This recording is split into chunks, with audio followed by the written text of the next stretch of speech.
In the wake of Charlie Kirk's assassination, there has been a lot of discussion about the far-right movement he was a part of. But the far-right is a spectrum of different movements, and understanding them might help you understand what's happening in America.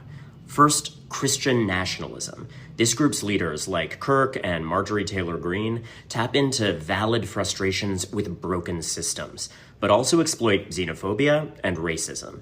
They believe that the US was founded as and must be restored to a Christian state.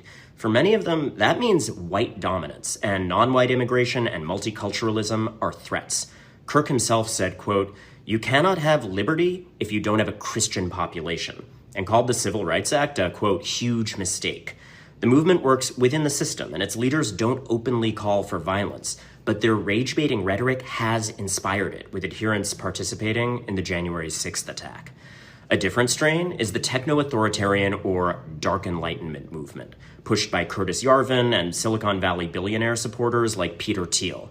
They hold that democracy has failed and want an authoritarian society run like a corporation by an unelected CEO monarch and enforcing a stratified racial hierarchy based on pseudoscience. Finally, a view gaining ground across the far right is accelerationism. That's the belief that society is just beyond saving, and its collapse needs to be hastened. This view is held by many within the Groyper movement, which is led by Nick Fuentes and seeks to establish a white, Christian, anti-Semitic, authoritarian state. It's named after its racist meme toad mascot.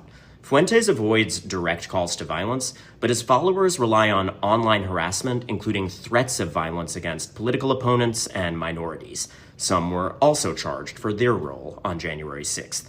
The Boogaloo movement, on the other hand, explicitly calls for violence against the government.